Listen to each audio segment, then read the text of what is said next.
Good evening, and welcome to everyone who's joining us on the internet. Before we begin, let's all get on the same page. If you're reading from the Sparkly Book, it's page 390, the last paragraph. If you're reading from the second edition, it's page 342, paragraph 5. And if you're reading from the first edition, it's page 318, the first full paragraph. If you're in the JCIM, it's page 164, the third paragraph. And if you're reading from the CIMS edition, it's page 328, paragraph 47.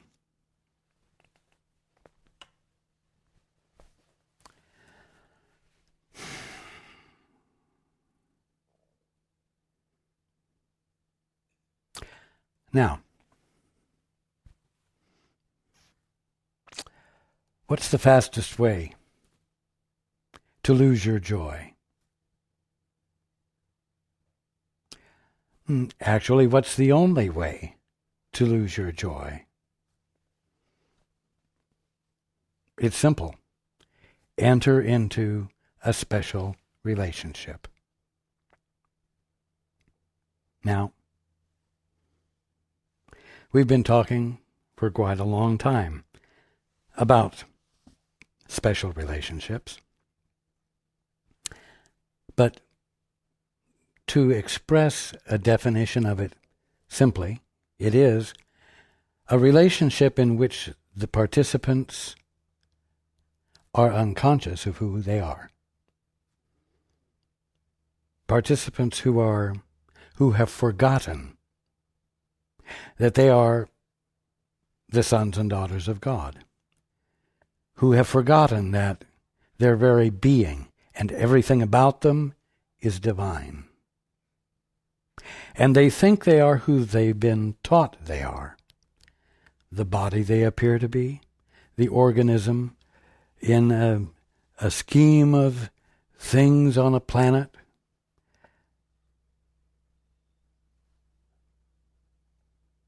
The offspring of chance. Those who endure chance as a state of being called life, in which nothing is sure. And everything is, at the bottom line, potentially threatening.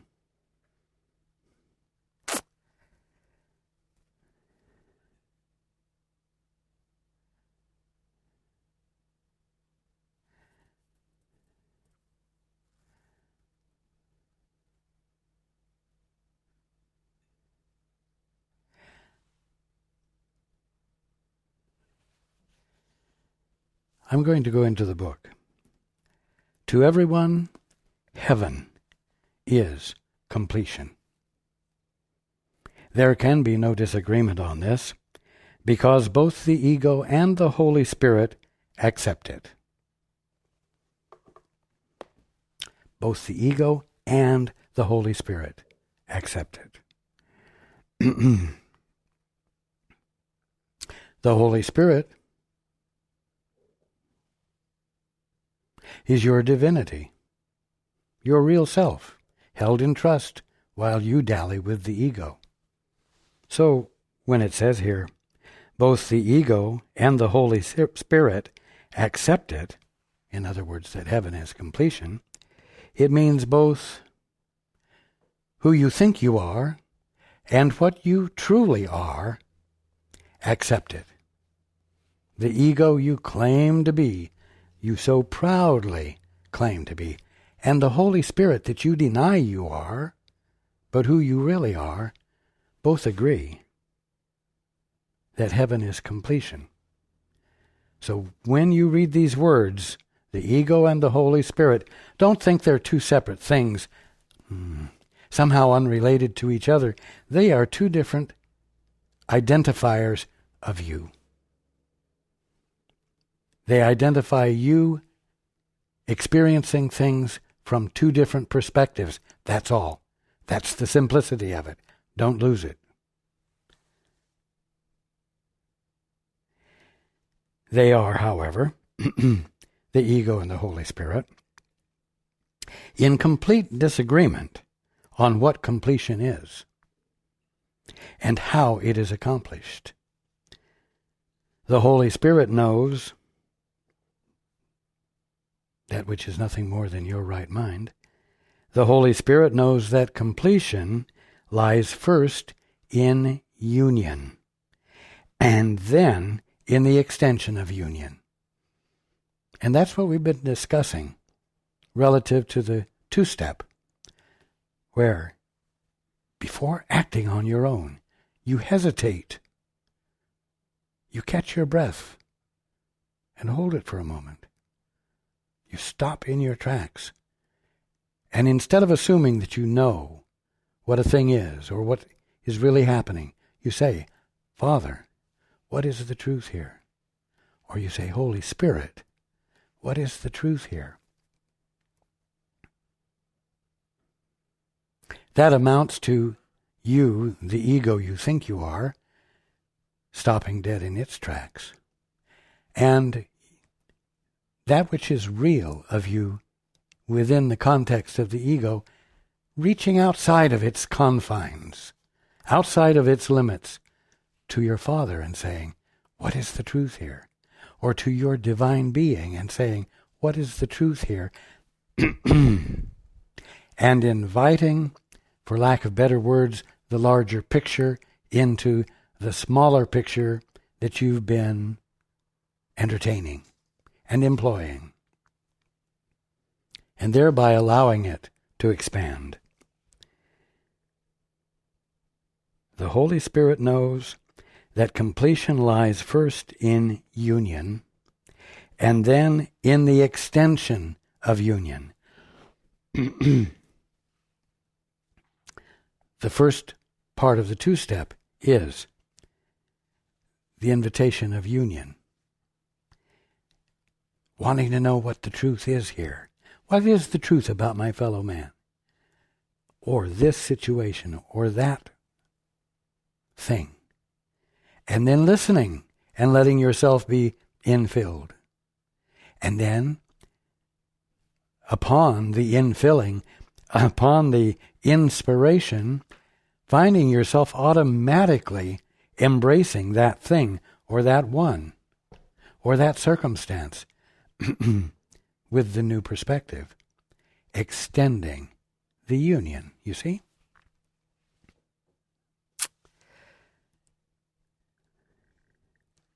On the other hand,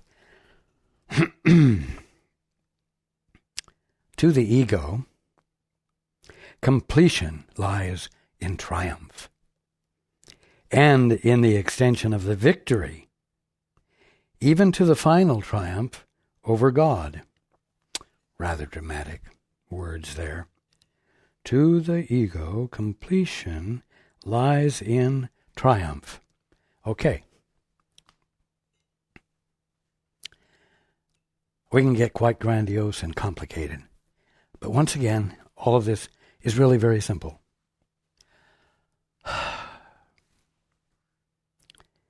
Completion lies in triumph to the ego. What is the triumph? Is it triumph over your fellow man? Is it triumph over the situation? Is it triumph over adverse circumstances? No. The triumph here is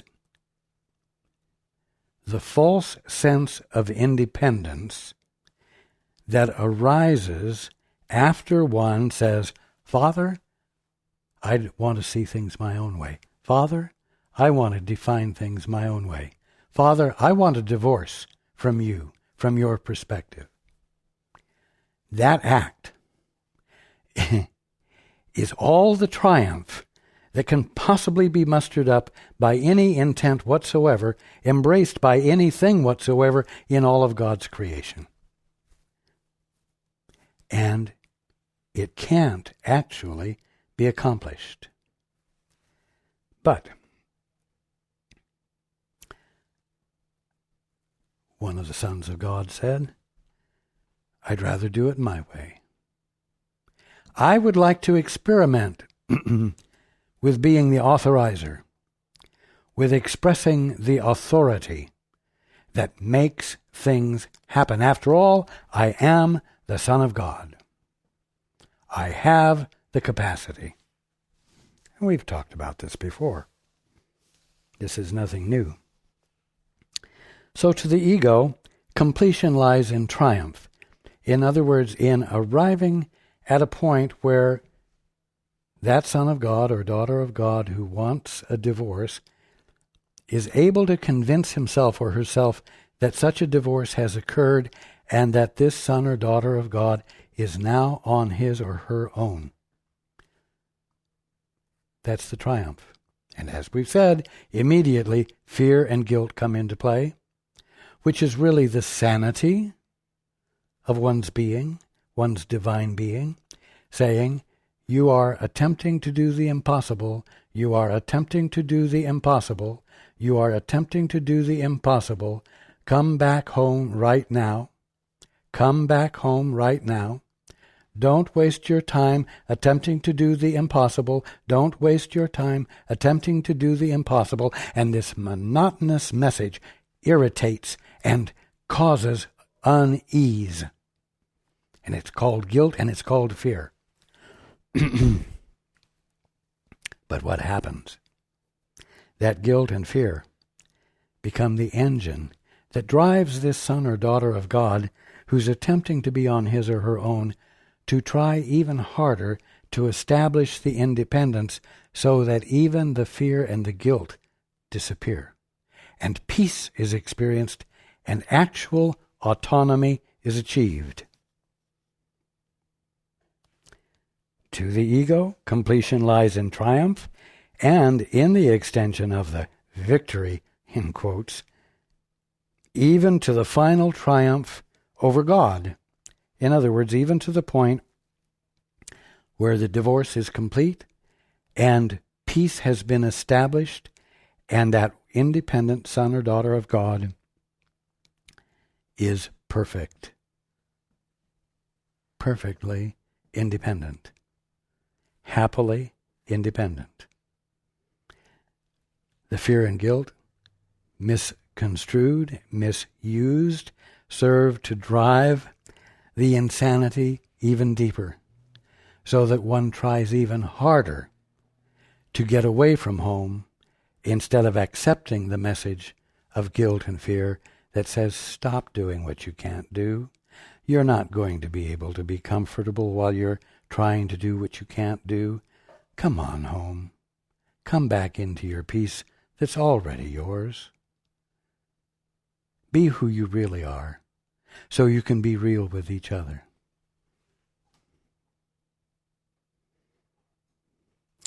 So again, to the ego, completion lies in triumph, and in the extension of the victory, even to the final triumph over God. In this it sees the ultimate freedom of the self, for nothing would remain to interfere with it. Now stop and think about it. Dare to look at yourself.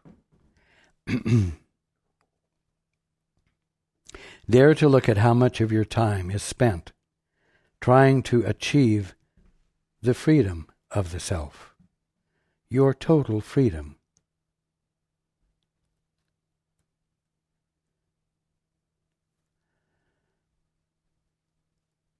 Then consider, when you hear me say to do the two-step and be willing to abandon your autonomy and independence and rejoin with your Father so that you might remember who you are, so that you might come back into your right mind, and your divinity won't be held in trust any longer and identified as the Holy Spirit. Notice whether or not you willingly and enthusiastically embrace that.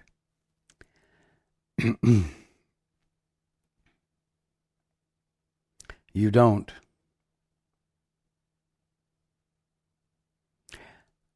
because it seems to be hollow.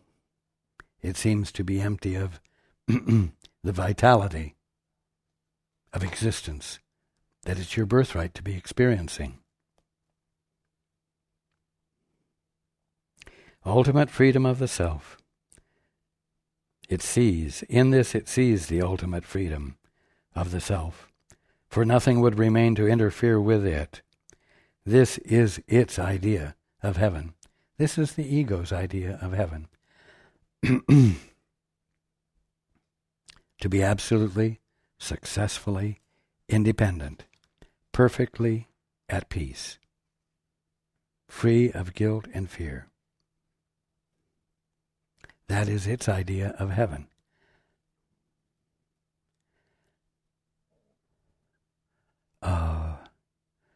But just a moment.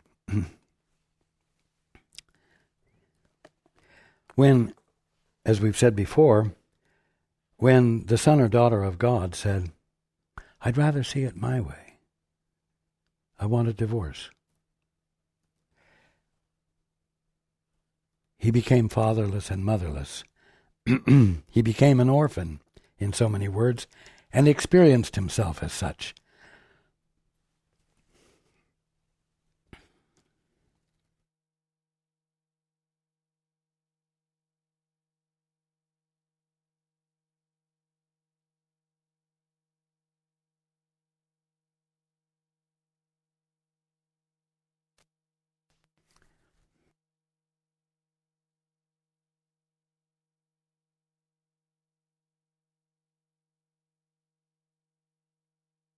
So the kingdom of heaven, in which, as I said before, my Father has many mansions, the mansions in the kingdom of heaven began to look like dormitories in an orphanage.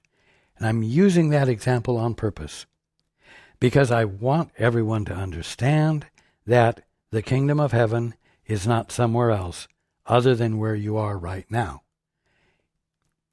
The orphanage is in the middle of the kingdom of heaven. Years ago, I used to share that all of you are right smack dab in the middle of the kingdom. You're on a grassy knoll in the middle of the kingdom of heaven with your eyes all squinched up saying, "I cannot see the perfection." Okay. My point is that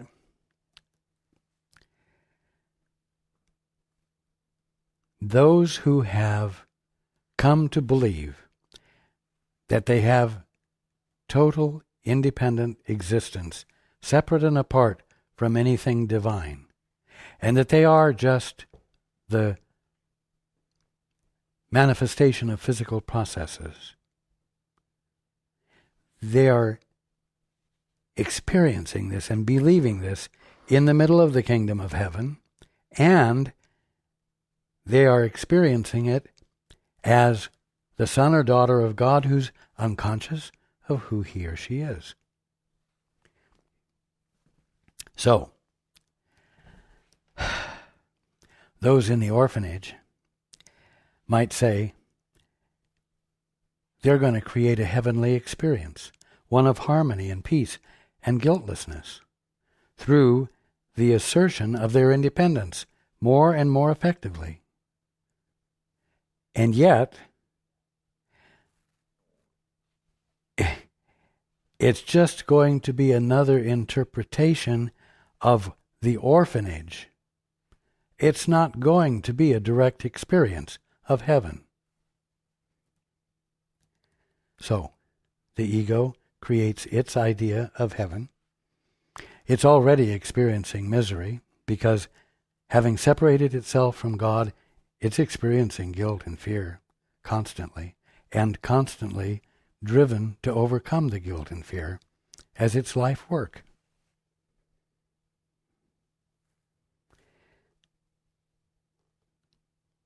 So,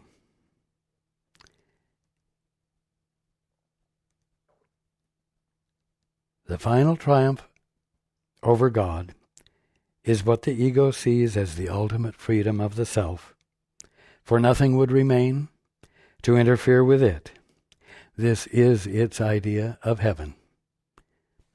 right there in the orphanage.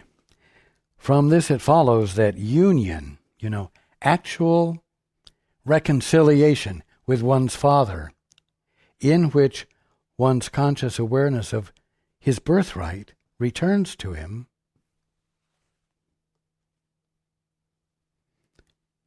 it follows that union, which is a condition in which the ego cannot interfere, must be hell. You see, it gets turned around 180 degrees out of sync.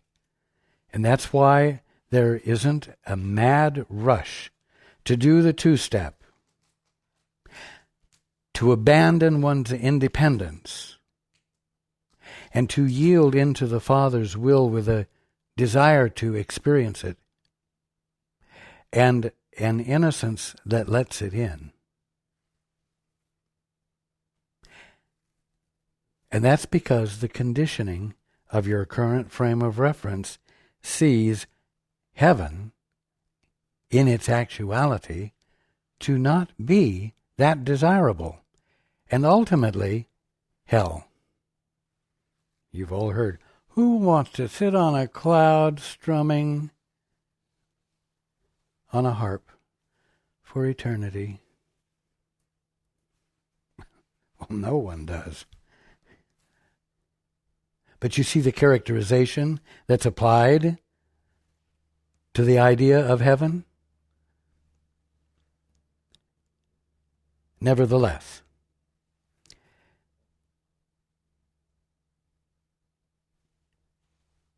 it is essential to come to the realization that a special relationship is not only impractical, it is debilitating, it is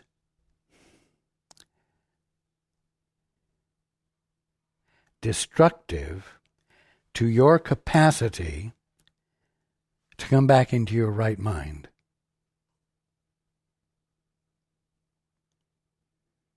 To experience what love truly means. So that not only do you wish to see the evidence of love, you wish to be the evidence of love, and you do nothing to block that manifestation in you.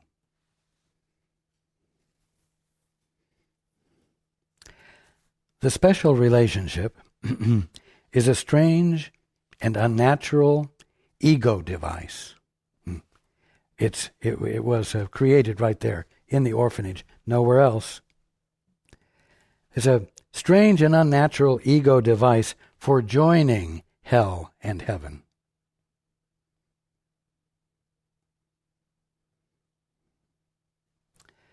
It's taking heaven, which everything actually is, and combining it with the hellish experience that is caused by the divorce gotten from one's father, and the guilt and fear that always accompany a false state of independence, and sort of melding them together and calling it life that is a little bit stressful, life that is never at peace, life that will ultimately result in death, and on and on and on. You see, the special relationship is a strange and unnatural ego device for joining hell and heaven and making them indistinguishable. You see, that's the problem. That's the reason there is no strong urge to come back home, no strong urge to explore the meaning of heaven in its actuality. Heaven and hell have been made indistinguishable. As a result, there isn't any spontaneous way to make distinctions between heaven and the misperception of it. That's why I'm talking to you. That's why there is a Course in Miracles. The special relationship is a strange and unnatural ego device for joining hell and heaven and making them indistinguishable, and the attempt to find the imagined best of both worlds has merely led to fantasies of both, and to the inability to perceive either one as it is. You see? Heaven is the conscious experience of everything that is experienced when you are not claiming a mind independent from the Father's. It's that simple. Hell is what is experienced when you do make that claim and believe it.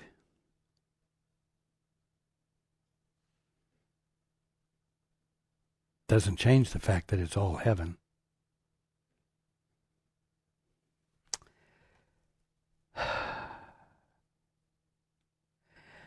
But it's absolutely essential to be able to begin to make the distinction. How do you do that? You can't do it all by yourself. The only way you can do it is to do the two-step, is to stop your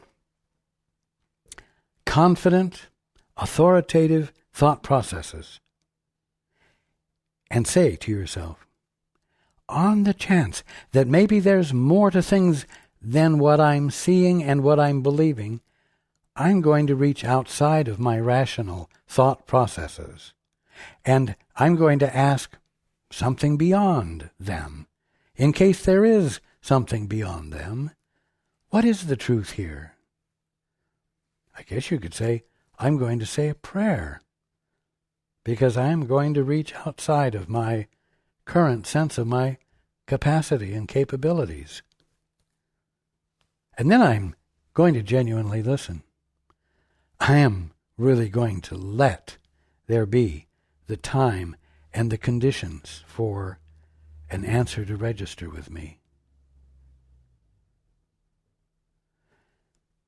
You can dare to do this because I am suggesting to you to do it.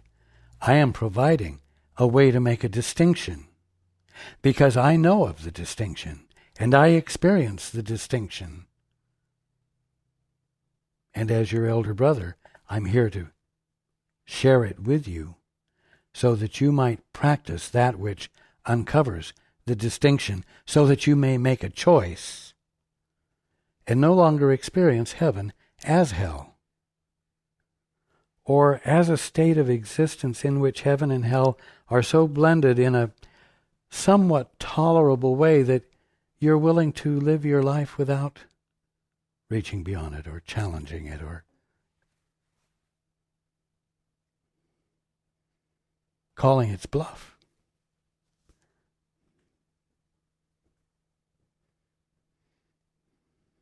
The special relationship is the triumph of this confusion. You see?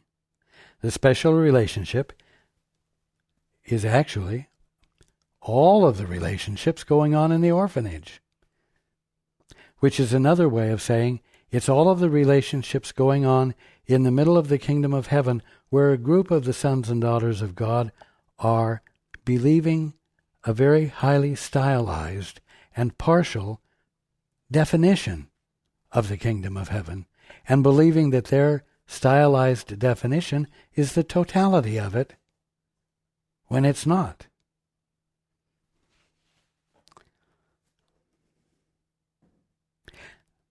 The special relationship is the triumph of this confusion. It is a kind of union from which union is excluded, and the basis for the attempt at union rests on exclusion. Now, this could be a little confusing here. It is a kind of union, the special relationship is, from which union is excluded. You see, if I'm not bringing to you myself, if I am bringing to you a characterization of me that I have built out of a misunderstanding of my being, And you are coming to me with a definition and meanings of yourself that you have developed as a result of not being conscious of who you really are. Neither of us is bringing to each other anything actual or real. What's real about us, we've covered up from ourselves, and therefore cannot communicate to each other. And so there can't actually be a joining of masks, if I may put it that way. There can't really be a joining of pretenses. You see what I'm saying? So it's a kind of union from which union is excluded. We try to come together, bringing our falsehoods and presenting them. And union is excluded from that attempt. And, it says, the basis for the attempt at union rests on exclusion. What this means is that it rests on the belief in a state of being an orphan, which means it rests upon a determination each of you have made to be divorced from your father, to have put yourself in a position of exclusivity, being exclusive, and having excluded the very source and presence of your being as what it is. So, on the basis of your lifestyle of exclusion from your source, you attempt to create a relationship in which union can't occur because there's nothing real being brought to it.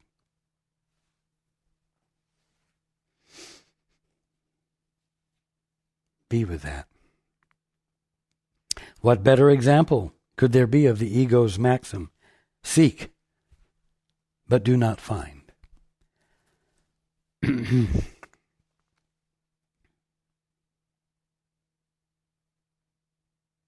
Most curious of all is the concept of the self which the ego fosters in a special relationship. This self seeks the relationship to make itself complete, you see, not having any sense of its divinity, of its birthright. It is a state of lack. It is a state of emptiness. Okay? And so it seeks relationships to make itself complete.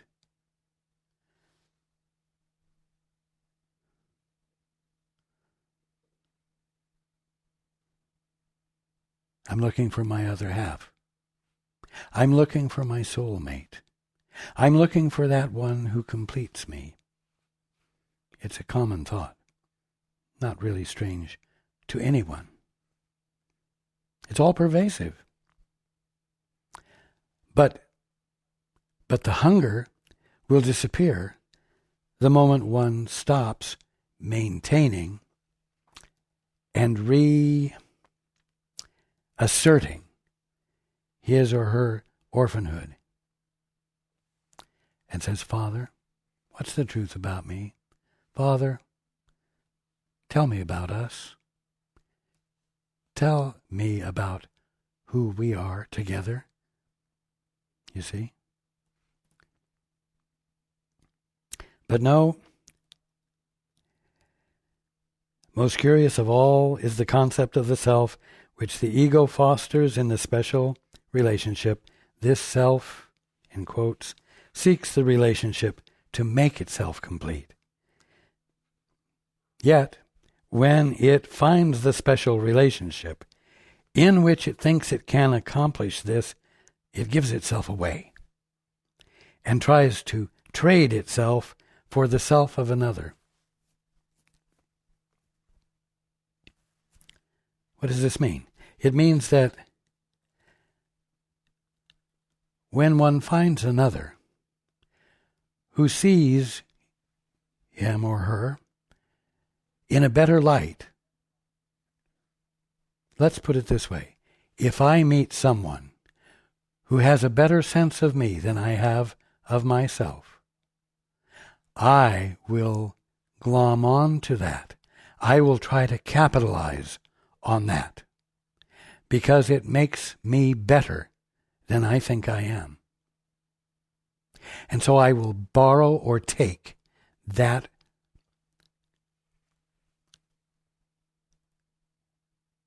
one's way of seeing me as me.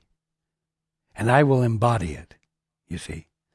I will give up the one I thought I was, the one I've developed so carefully, because there's great potential in this for me. There's a great deal I can get.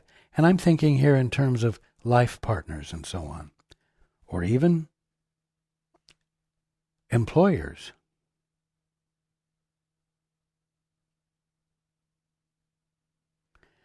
But you see, the sense of self that you bring, that's not as good as the sense of self that this other one is entertaining of you, does not reflect the divine one that you are.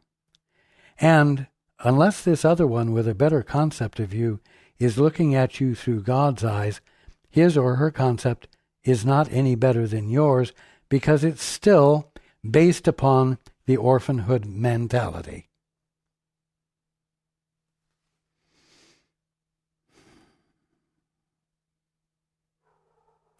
This is not union, for there is no increase and no extension. It's just a way that egos capitalize on each other's perceptions for gain. And each takes from the other, let's say, the appreciation and the honoring and everything that builds you up and capitalizes on it and builds a relationship on it. And there's no honesty in it, because so far no one has said, stop in my tracks. What is the truth here? Father, what's the truth about me? Father, what's the truth about my fellow man? What's the truth? What is the divine actuality of this one? What is the divine actuality of me? Until that question is asked genuinely, and until the answer is unresistantly let in, no one is bringing anything real to the relationship.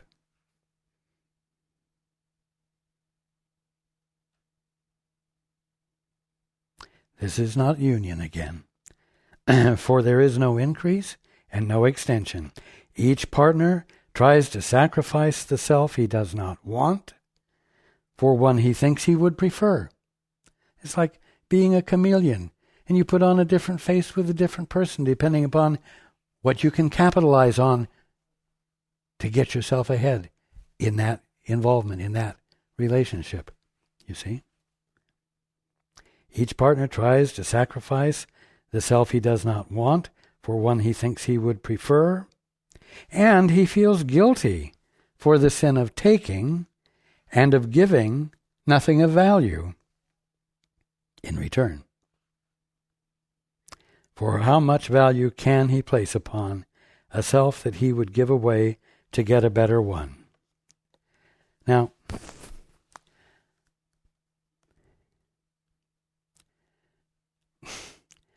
let's bring this home. You've sat down before and talked with someone else, perhaps someone you don't really know very well yet.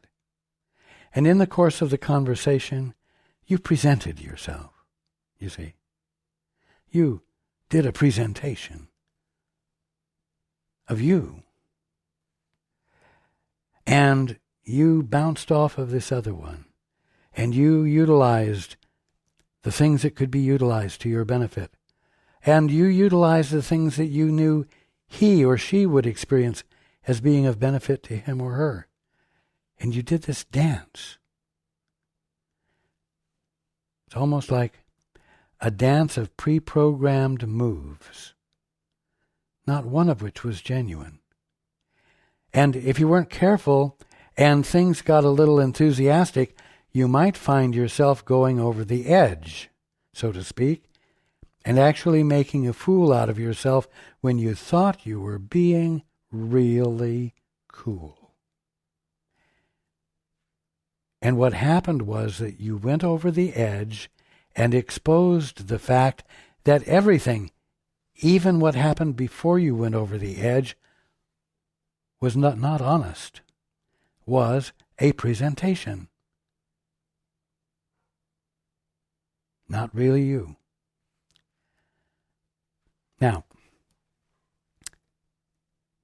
unless you're joined with the Father or the Holy Spirit, every single interaction you have with everyone else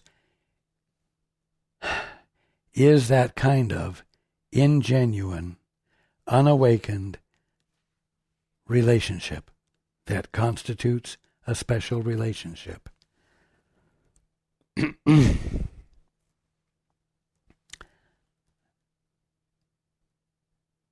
Don't let that discourage you.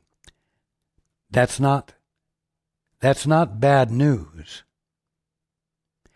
It's the practical thing to know so that you become aware that there's another choice you can make. And the benefit of it is to promote your making the choice.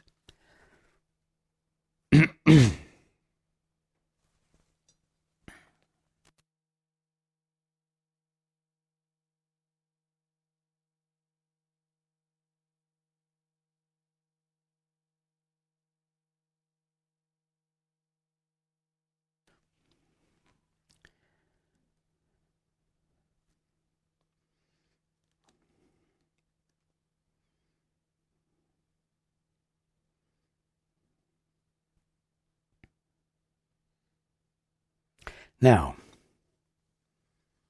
there's quite a bit more for us to go through here. And I'm not going to continue on tonight. We'll continue next week.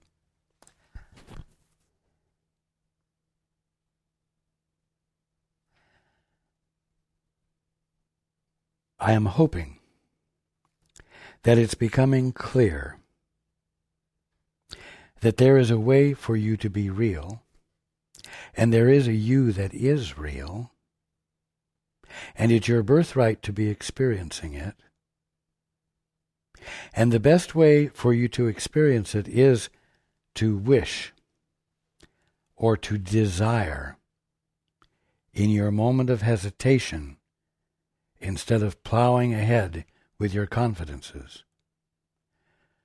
To ask, to desire to know how to be in this situation or in this relationship from a level of knowing, an internal, solid, deep experience of knowing the divine truth about your brother or about the situation and about yourself. But I will tell you something. If you desire to know the truth about your brother with utter sincerity, the answer about him will reveal the truth about you as well, in a way that you will not be able to deny, in a way that you will be able to incorporate and embody.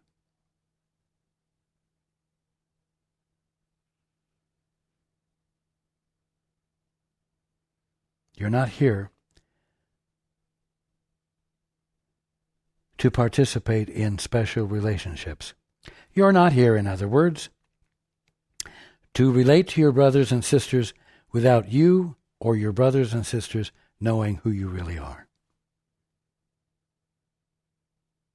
And the hell that constitutes is not your birthright to be experiencing, because it's all going on in the middle of the kingdom of heaven, and it's all going on between sons and daughters of God, that you're going to have to get up enough gumption to push for the experience of by giving your attention to it relentlessly. let it be worthwhile to you to relentlessly desire to have the experience of the Son of God or the daughter of God in the woman or the man standing across from you. And I tell you that if you let that happen, you'll find yourself uncovered as well in your divinity. And that's what this is all about. A Course in Miracles is not worth anything if it doesn't bring about this shift of perception.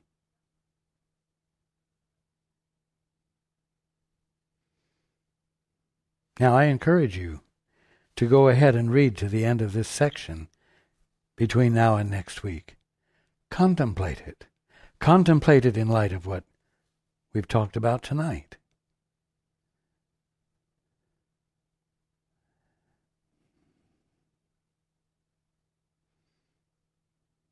I love you.